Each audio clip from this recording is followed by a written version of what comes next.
Hey everyone, welcome back to another episode of Literally What. Thank you so much for tuning in. Happy Tuesday. I feel like I'm always keeping you guys on your toes with what I'm posting, but I did start up my official volleyball practices with my team. So that is now, I'm doing different days. So it's just been crazy scheduling, but I'm here and I'm so excited to talk with you guys.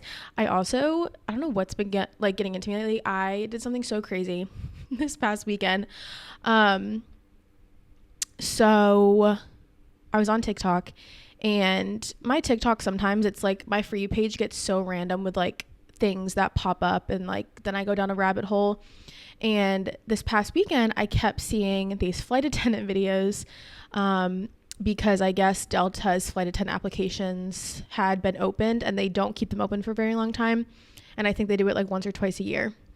And I was like, that's so random, like I've never heard of this before. Like, what are the chances it's open now? It's all over my For You page. Like literally every video I was swiping, it was like flight attendant things. And I was like, first of all, something you should know about me is I am a very anxious flyer. I hate being in the sky with turbulence. I just like, and I didn't used to be that way, and I feel like as I've gotten older, I don't know, it's just like my anxiety's just worsened over time. But I applied okay, just for fun, like just for the plot. I feel like one thing about me is I feel like I have so much lore about myself. Like I've just done so many random side quests, like when I worked at Disney for like a few months, like just such random stuff that I've done in my life that like I just apply for, never thinking anything's gonna come from it, and then it's like part of my life. So I applied, and how it works for Delta specifically is there's just like a lot of, first application things you have to do before you even get to like an in-person interview. So I did just the initial like application. Right after that, like half an hour later, I got an invitation to do like an assessment that's like your personality basically.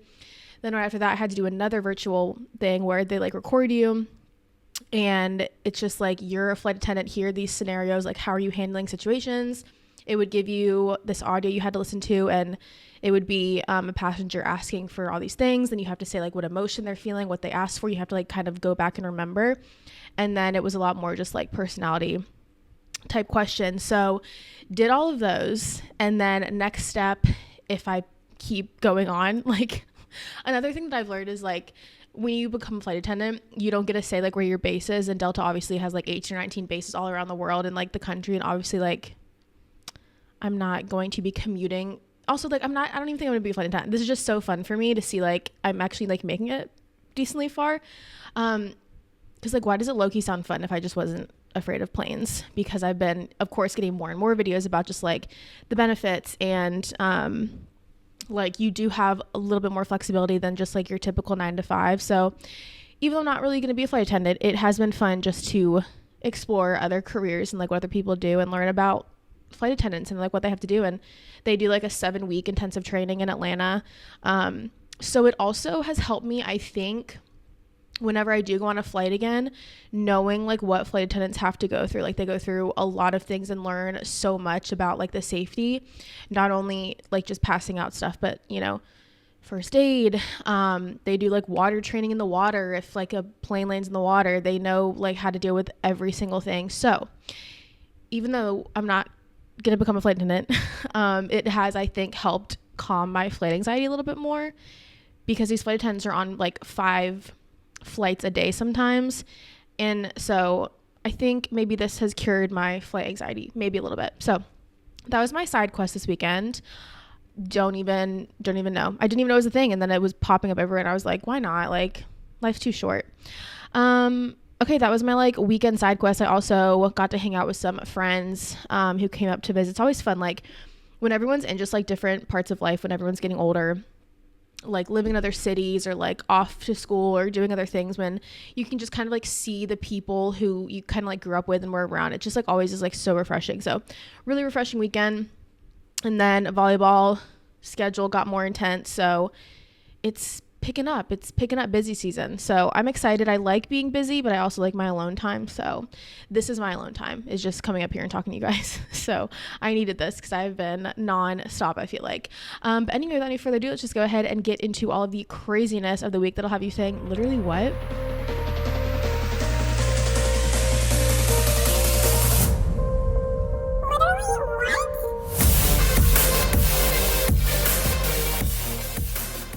Okay, our first story, you guys, is something so crazy. This I kept reading all about. I was just so interested to learn more about it, even though it is like a terrible thing that happened. But there was a jewelry heist that occurred in a museum in Paris. So the museum is still closed. The police are still investigating, and it was just a really large, what I think and what I've seen and read online is a very inside job heist that was done that targeted France's priceless crown jewels. So the thieves, they took power tools and they broke into the world's most visited museum in broad daylight. Okay. I believe this happened before the museum even opened, early in the morning. And then they took what they needed, and then they escaped on scooters and got 8 extremely valuable pieces of jewelry, which is so crazy. And when we learn and read more about like what exactly happened, it definitely sounds like it was an inside job, because there were just a lot of suspicious things that weren't adding up. And I feel like also the biggest museum in the world with a ton of priceless jewelry, like it's gonna have to be someone who knows what they're doing, because it's giving like some of my favorite movies to watch are like now I'm not even gonna think of anything, like the National, oh my gosh, I know y'all are laughing at me, you know what I mean, but like the movies where like they're breaking into like museums and stuff and like doing heists. Like I love stuff like that. Not that it's good that they're stealing stuff, but I just always find it interesting. So anyway, the thieves, they arrived at 9:30 local time shortly after the museum opened, so I guess visitors were there. There were 4 suspects that they know of. They came on these scooters, and then they were able to gain access on a mechanical lift via a balcony. And they also had pictures from the scene that showed the ladder that led up to a first floor window, and that is how they got into the museum. And then 2 of the thieves got inside by cutting through the window with power tools. Then they came across guards, obviously, because there's going to be guards at a big museum with jewelry, and they threatened the guards evacuated, and then they cut through 2 display cases containing jewels. And then the thing that has spiked a lot of people's curiosity is one in the 3 rooms of the area where they were, stealing things. There were no cameras there. So the room where it was occurring, no camera all of a sudden. And whenever I see something like that happen, especially like on a show I'm watching or anything, that's how you know, like, okay, so this was planned way ahead of time and the people knew what they were doing. They knew where the camera was going to be, all of this. Another thing that happened is that the alarm was also broken or wasn't working. So you have that on top of a camera not working, a little suspicious. And then they were inside for 4 minutes, got out of there and escaped at 9:38. So from getting there to out, 8 minutes. Like that is crazy to me that you can do that in 8 minutes. Like they're smart. Hopefully they get caught, but it's so crazy to hear about that. And of course, everyone is just really angry, disappointed, especially at how, it happened so easily. Again, like 8 minutes is kind of crazy. And then they also said the localized alarm was recently broken. And they have to wait for the investigation to know if the alarm was disactivated, what happened with that. The museum's wider alarms did sound off, and then staff followed protocol by contacting security forces and protecting the visitors who were inside. So after that, the 4 thieves tried to set their vehicles on fire, but they were prevented by that because of a museum staff member who intervened. And, they were saying that they seemed to be very experienced. They had a very well-prepared plan to get out of there very quickly and onto scooters. So there's 60 investigators working on this case, and prosecutors said that their theory is the robbers were under orders from a criminal organization. So they are just searching for these 4 suspects, and they're studying the footage from the escape route. So crazy. And then there were the 8 jewels that were stolen that are so pretty. Oh my gosh. So a tiara, a brooch, an emerald necklace, emerald earrings, another tiara, necklace, another brooch.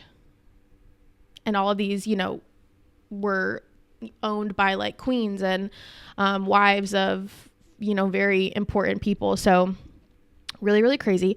Also, like, what do people do? Like, this might be such a dumb question, but like when they steal these jewels, right? Obviously everyone knows what jewels they stole. They're very like rare pieces that are in museums. Like, is the plan for the thieves to sell them again? But then like, wouldn't people know that they were the stolen items? Or like, do they just take them somewhere so far off that people wouldn't know? Like, obviously they're stealing them for money, right? But like, how are they getting the money from that without being caught? Because it says these pieces are adorned with thousands of diamonds and precious gemstones. So like, you know what I mean? Is that like a dumb question? I don't know. Probably is. But such a crazy story. Hopefully they find these people. But again, they do seem very intense and very skilled people in this kind of thing. Anyway, that's our little jewel heist story. So let's find these thieves. Seriously. Okay. Next story, some Selena and HAILEY news. I feel like there is just always going to be feuding between these two, even if it's not intentional. I think they're always just going to be pitted against each other. There's always going to be people talking about them. Here I am talking about them. But they are seemingly feuding again, and it's interesting because there's obviously always two sides. There's always a team Selena and a team HAILEY. But the feud rumors are not going anywhere. So last week, Hailey Bieber, she was interviewed for the Wall Street Journal's cover story about her brand's $1 billion acquisition and entrance into Sephora. Obviously, she has an insanely popular brand Rhode, and fans seem to think that she was taking a dig at Selena Gomez during this interview. So during the interview, HAILEY was asked if she felt worried about being compared.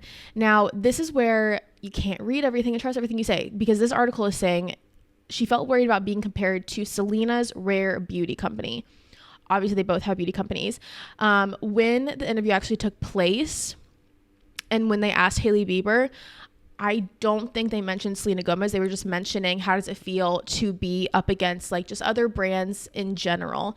And then when people were putting together these articles, they put Selena Gomez's name in there. So obviously, if you're reading this, you're going to think they were asking about Selena. But I'm pretty sure the interview, the actual one, they didn't even mention Selena at all. They were just asking HAILEY about it. And then Hailey Bieber's publicist told her to skip the question anyway. So like, it's getting blown out of proportion because of the way these reporters are reporting it and writing it in these articles. So like, always do your research because this is literally not true. Anyway, so then she declined to respond again to the just generalization, not to the, about Selena. It was just like generalization of like being compared to other beauty products, because again, there's tons of people who have these beauty products and companies out there that she's in Sephora with.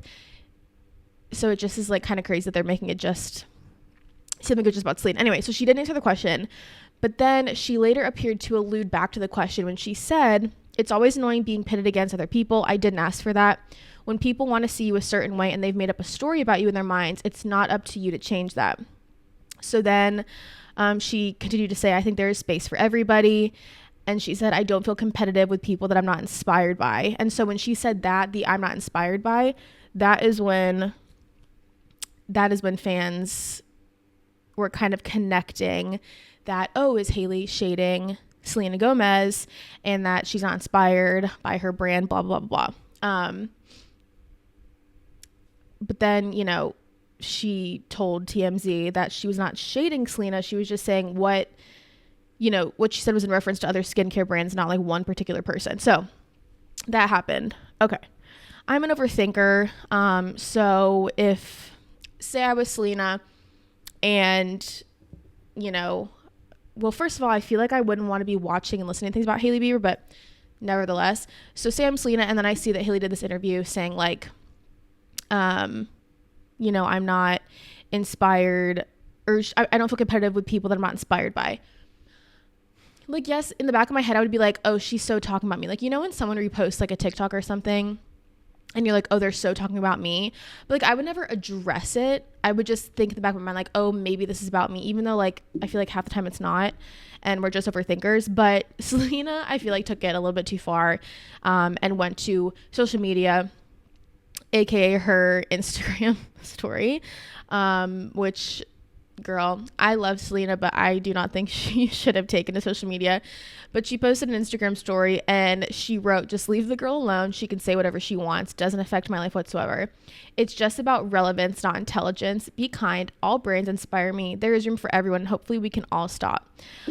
So this is just another scenario of words getting twisted and people overreacting. And also the internet, I feel like, fueling that, because it was probably all of Selena's fans running to Selena saying like Hailey is shading you, when I don't think she was. I also think Selena shouldn't have put that on her story, and I just don't understand like why there's still, you know what I mean? Like I would just, like if I was Selena, if I was Hailey, I would just like want to literally ignore them and not even just like mention them. But there's always, I feel like, going to be this feud, this back and forth between them. And also like, now they're both married, they both have successful companies. Like the press and people are going to try to pit them against each other to get like a good story, right? And I feel like they shouldn't like feed into that. Selena shouldn't have posted that to feed into that. But you know, that's social media for you. So that is what happened. That is why they were feuding. When I saw that she posted on her Instagram story, I was like, girl, someone needs to take her phone away, not let her post anything. All right, our next story, a little reboot news. Now, we all know I'm not obsessed with reboots, but I did want to talk about this one because it's one show that is one of my favorites that I used to watch when I was younger, so it just brings back some nostalgia for me. But Prison Break is going to be rebooting and coming back to Hulu. It is going to be an all new cast. Now, I don't know why they call it reboots when it's literally no one from the original cast, right? Like when The Office did it, it's obviously no one from the original cast. So in my head, it's not a reboot. It's just like a spinoff or just like a whole new show. But anyway, so Hulu greenlit a reboot for Prison Break 8 years after the original series came to an end. If you have not seen Prison Break, and I only watched the first couple seasons, I think they're the best ones. And then after that, it doesn't get like amazing. But even just the first couple seasons, it's one of like the best shows I've ever watched in my opinion.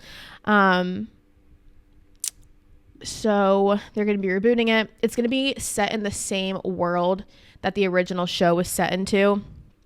But it's going to be following like a whole new cast of characters. And there are some that you probably will recognize in the show.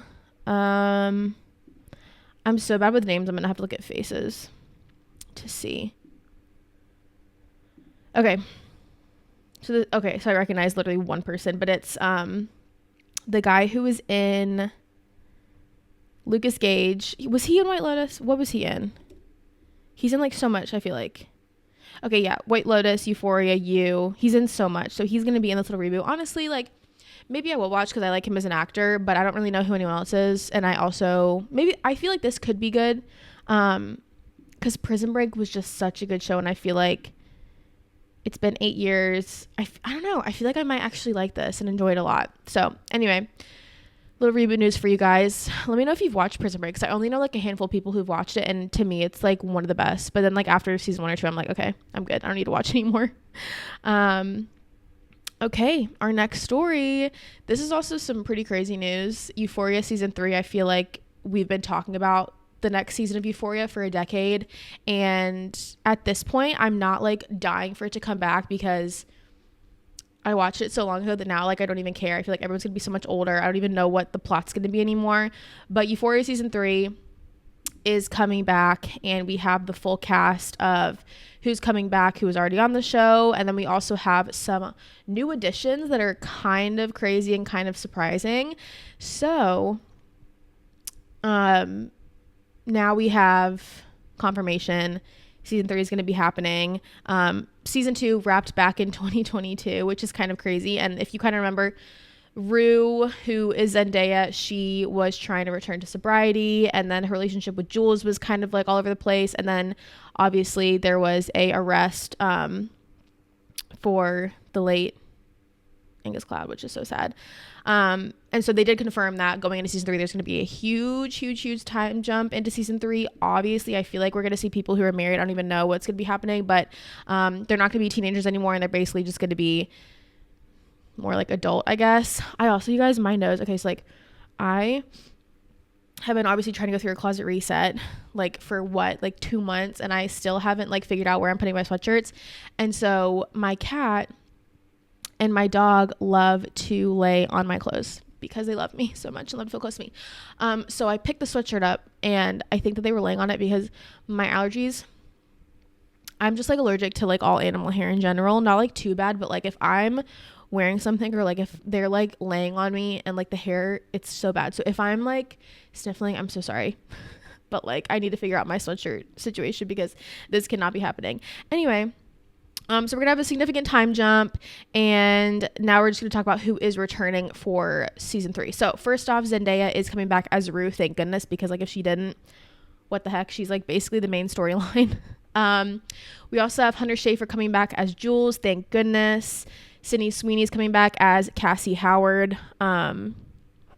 Jacob Lordy as Nate Jacobs. Alexa as Maddie. And then Cassie's sister Lexi's coming back.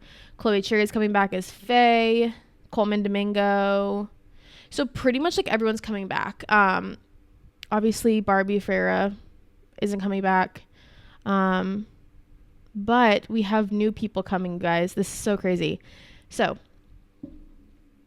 first off, I'm just gonna tell you the craziest one when I saw this, because Trisha Paytas will be in Euphoria season 3. It almost like, I love this for her. I grew up watching Trisha, but it almost to me feels like not a show that she should be on. Like it just, Euphoria seems like such a big thing. It's on HBO Max. It's just like, but just seeing her on it, I just feel like it doesn't make sense to me, because I feel like if I see her, I'm gonna be like, oh, like I'm not watching a TV show, or I'm gonna be like, I am watching a TV show, because you know what I mean. It just feels like really weird for me. It doesn't feel, I don't know. And I also don't think she's gonna be as good as the other castmates, because they're all like very professional, and she is just like funny and like cute and whatever. I don't know. It's going to be interesting to see her acting. Maybe it'll be like a really small part. And like, cause she's been in so many shows, like she's been in Modern Family, like Walking By, like, so I think maybe it'll be okay. But like the next person who is going to be on the show, Natasha, who is one of my favorites in Orange is the New Black. I'm obsessed with her. I love her as an actress. And so I like her being on Euphoria makes sense to me, because she's been in these heavy drama shows. Trisha really hasn't. But then we have Rosalia, the Spanish pop star, Sharon Stone, which I don't really think I know her. Yeah, so kind of interesting. I don't know how I feel about it. I don't know. It's gonna, maybe if she has like a small role and she does good, then it'll be fine. But I will be watching. I will recap it, because even though it's been forever, like I still want to know what happens. We'll see. We shall see. Okay. Last but not least, you guys, you know what time it is. Dedication Night Dancing with the Stars was last week. I did take intensive notes, because that is what I do here. I report back the facts. And then tonight is literally Wicked Night, which I am so excited for. So won't be recapping that on this episode, but I will be recapping it next week. So, let's break down Dedication Night. Now, one thing I will say, I feel like when it's Dedication Night, everyone is probably in a happier mood. I feel like the scores are probably better, and the critiques shouldn't be like super heavy. You know what I mean? Carrie Ann was being kind of critiquey with just like a few people, and I was like, girl, this is not the night for that. And then also no one went home, which I had a sneaking suspicion that no one would go home, and then no one did go home, and I was like, I'm literally so smart, because that would be hard. I feel like, you know, if like Andy's daughter or like Dylan's little sister is like in the audience and they get sent home. I don't know. Anyway, okay, so let's talk about Dedication Night. Let me text my friend back really quick.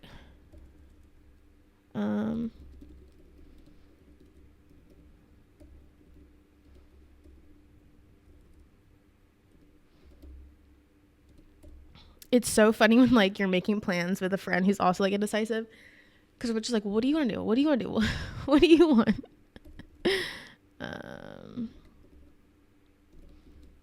Also my nose, like, oh my gosh, this is so bad. I need to like literally throw the sweatshirt away. What the heck? And I have not been getting like allergic symptoms at all, so they must have been like laying on this all day. Okay, dedication night. First off, Andy and Emma. Andy dedicated it to his stepdaughter Cornelia. They did a salsa. This was such a cute dance. They all looked so cute, so adorable. He did really good steps. It was just an overall cute dance. He did get all 6s. Again, he is at the bottom of the list, but like he makes people happy, so I guess, you know, he'll stay here forever. I'm thinking you know what? I think it actually might be a double elimination tonight. And if he doesn't go home to double elimination, I don't even know what to say anymore. But anyway, all right, Andy and Emma, love them, but it's time. It's their time to go. All right, Robert and Whitney. He dedicated it to his mom. They did a contemporary. I love contemporary, first of all. I got so many chills. It was so beautiful. They were so in sync, so together. You could feel the emotion. And then when they did the camera switch from Whitney to his mom, oh my gosh. They got 3 9s, and then Carrie-Ann gave him an 8, which of course is going to cause a lot of controversy, because when there's a judge who gives like one different answer than everyone else, everyone's going to be mad. Do I think it should have gotten all 9s? Yes. But I also am just like, I feel like people are so hard on the judges, and it's so annoying. It honestly makes it like not fun to watch, because I'm like, seriously. Anyway, all right, Elaine and Alan, she dedicated it to her friend Lisa from The Parent Trap. They did a foxtrot. She got 2 8s and 2 7s. I think female friendships are so important, so I love that there was dedication supporting female friendships. And I loved it. I think she's such a pretty dancer. When they were dancing as a trio, like, I personally loved it. Like, I got chills. I liked the people who actually incorporated the trio as to more than just like one little step. Like, I liked when they were included in the dance. I love watching trio dances, so I loved theirs. I was kind of upset at the 7s because I feel like it was just a really pretty dance, and that they incorporated their partner Lisa as well. So I would give it an 8 in my book. But I just love them, and I'm just so glad she's still here. I love her so much. Okay, Whitney and Mark, she dedicated to her husband Connor. They also did a contemporary. I loved how he was in it as well, like literally the whole time. The choreography was on point. I had so many chills. It was so beautiful. But of course, on the side by side, she was out of sync, but still, it was just like such a good dance, and the steps were just like way more intense than I feel like most of the other dances, and it just like gives them a step up. She did get 3 8s, and then Carrie-Ann gave them a 9, which got a lot of backlash because she was out of sync. Like, I would have given a 9 too. Like, I get it was out of sync, but it was still just like so good. But that's also just because like I love them. Should it have gotten all 8s? Probably, but like it was just so pretty, and like I love her, and I love Mark, so bias over here. Okay, Jen and Jan, they did a waltz dedicated to her mom. This one I also thought was really pretty. I loved the mom and her together. It got an 8 and 3 7s. I kind of remember the dance. Like, I know it was really pretty, but like I can also see her going home soon too, because I feel like she's just so like middle, and I feel like I always, besides the like Aladdin dance, I feel like most of the time I forget her dances. Is that like, I know. Okay, Dylan and Daniela, he dedicated it to his little sister Olivia. Oh my gosh, she was so freaking cute. Like, I cannot. And it was to Rewrite the Stars, The Greatest Showman, like also one of my favorite movies. Like, it was just the perfect dance. She was so cute. I'm obsessed. They got all 4 9s. I think it was my favorite dance of the night, because I wrote down my favorite, I think.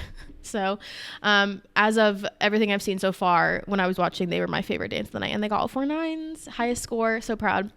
Okay, Jordan and Ezra, she dedicated it to her dad. It was a waltz. I didn't like it. I didn't like the choreography. I didn't like how it was just her and her dad, and like Ezra wasn't really in it with her. I also like thought she was misstepping. That could have just been me, but like, I don't know. And I just wrote, like, I could just tell that she was focusing on like the dance and like getting the steps right with her dad. And so I didn't get chills on this dance. I didn't really like it. Yeah, I didn't like it. But she did get 4 8s. So there you go. Okay, Riley and Scott, they did a foxtrot. He dedicated it to his husband. This one also wasn't my favorite. He got 2 7s and 2 8s. He just kind of seemed like a little off. I don't know. Like, I don't know. I didn't love it. It was still a really pretty dance, and like I like them, but I just wasn't my fave. Okay, Danielle and Pasha, 3 7s and an 8. It was dedicated to Mr. Feeney from Boy Meets World. They did a jive. Like, the fact that he was there, I just feel like it should have gotten more recognition. But I loved the whole setup. I thought it was a really cute dance. Again, like, yes, she could have been a little sharper with the jive, but I still thought it was really cute. Like, it's dedication night. But she got 3 7s and an 8. I would have given it an 8. Yeah, I would have. All right, then we had Alex and Val. They did a contemporary with her sister Isabel. I got chills. This was so good. Also, their side-by-side was amazing and spectacular. And then I wrote my fave, I think. Okay, so it was Dylan and Daniela, and then when I watched Alex and Val's, it was my favorite. She got 3 9s, then an 8. Carrie Ann gave her an 8. I don't really know why. Carrie Ann's scoring is always all over the place. Like, girl, maybe just like peek over once in a while and see what the other people are doing so that you don't keep getting hate. You know what I mean? Overall, really great night. I love dedication night, but I'm also really excited for Wizard of Oz. Well, Wicked night. That's our show. I'm literally dying. I'm going to end it here because my allergies, I can't think straight. Like, I'm going to go still hug my cat and dog, but they're like actually trying to murder me right now. Anyway, I love you guys so much. Thank you for handling me dealing with just like busy season, crazy season. But I still do love just sitting down here with you guys and chatting. And I love you guys so much. As always, make sure you're following the Instagram, the TikTok. If you're watching on YouTube, like and subscribe. And if you're listening, go ahead and just go up to the top and hit the 5 stars. It's super easy and it helps me out a lot. And I will see you guys back here next week for some more stories and craziness. So we'll have you saying literally what? Bye, guys.